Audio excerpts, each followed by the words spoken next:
믿고 변화된다는 의미, 우리가 예수를 믿고 변화가 된다. 이게 도대체 무슨 의미가 있는 것일까? 단계적으로 이제 예수를 믿는다. 이게 뭘 믿는 거냐? 이걸 모르는 분도 계시겠고, 이제 믿긴 믿었는데 뭐 어떤 변화가 있는 것인가?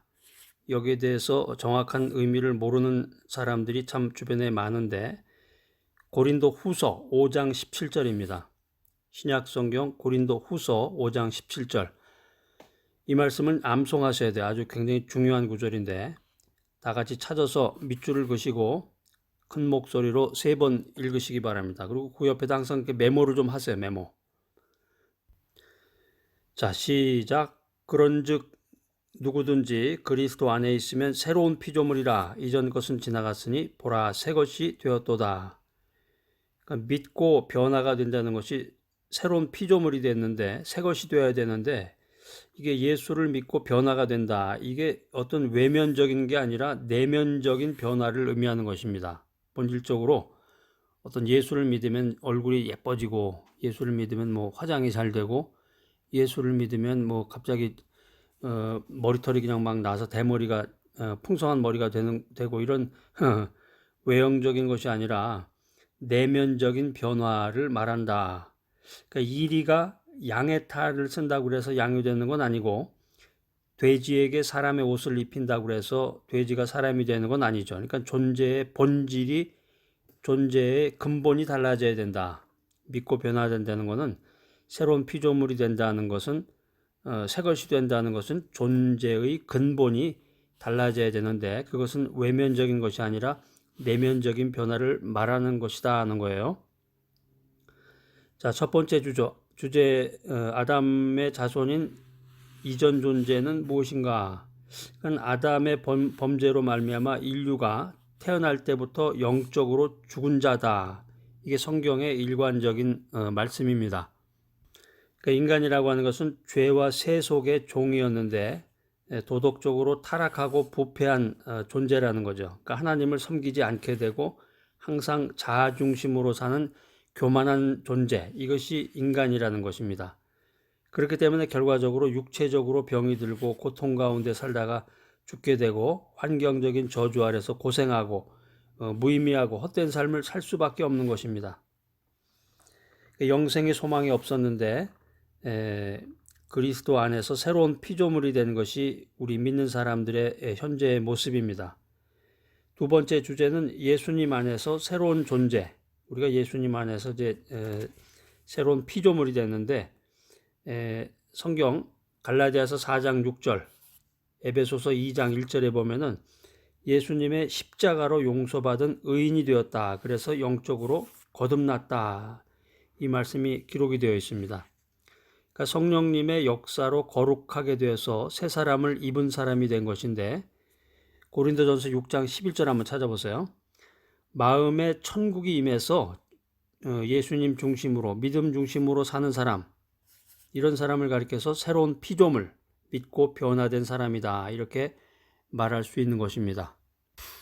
예수를 믿고 변화가 되면 병과 연약함을 치료받게 됩니다. 또 가난과 저주에서 해방이 돼서 복과 형통을, 믿음의 조상의 형통을 이어받게 되는데 부활하신 주님의 은총을 힘입어서 영생 천국을 얻게 되는 자, 그런 사람이 믿고 변화된 사람이다. 이렇게 말할 수 있겠습니다.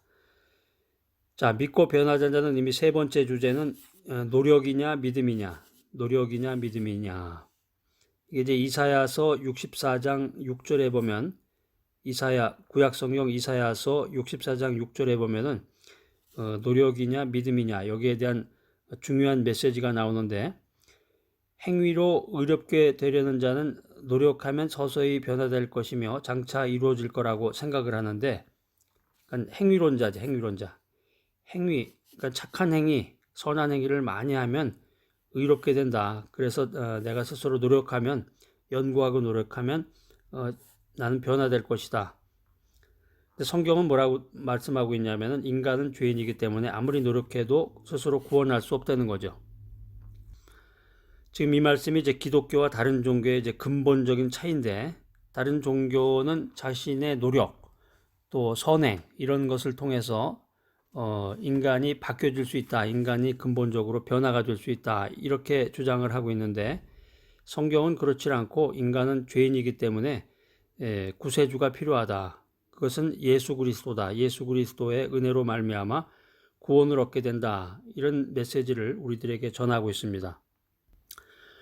자, 그렇기 때문에 하나님께서 주권적으로 주신 이 구원의 은혜를 이해해야 됩니다. 구원의 은혜. 그리고 마음속으로 받아들여서 변화된 자신의 모습을 품어야 되는데 오직 믿음으로 새롭게 된 것을 입으로 시인하고 항상 감사하라. 이것이 이제 믿고 변화된 사람의 그런 자세와 태도라고 그럴까요? 예수님께서는 2000년 전에 십자가 위에서 다 이루었다 이렇게 말씀하셨습니다. 우리가 구원받아 새로운 피조물이 되었다. 이거는 예수님 안에서 이미 다 완성이 된 거예요. 지금 새롭게 돼가지고 뭐 버튼을 누르고 뭐 엔트런스 피를 내리고서 입학해가지고서 공부를 하는 게 아니라, 자, 오늘 믿고 변화된다는 의미, 귀한 메시지 들으시는 여러분들 믿음을 가지시고 믿고 변화가 되셨는데 우리는 예수님과 하나가 되어서 함께 죽고 장사 지낸 바 되어서 함께 부활해서 새로운 피조물이 되었다. 이걸 믿어야 됩니다. 또 이걸 선포해야 됩니다. 그렇기 때문에 우리는 용서받은 의인이다. 또 거룩하고 성결한 사람이다. 치료받고 건강한 사람이다. 하나님의 복을 받고 형통하게 된다. 이 사실을 믿어야 되겠죠. 그래서 부활과 영생과 천국을 소유한 사람이 되었다. 이런 믿음을 가진 사람이 믿고 변화된 그런 사람이라고 말할 수 있을 것입니다.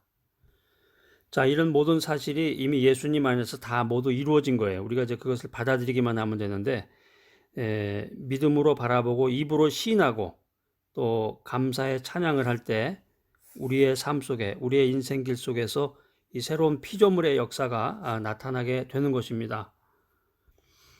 자, 오늘 믿고 변화된다는 의미, 이 귀한 메시지 들으시는 여러분들, 그리스도 안에 있으면 새로운 피조물이라, 이 말씀을 마음속에 간직하시고 항상 믿고 변화된 사람으로서의 인생을 살아가시기를 간절히 소망합니다.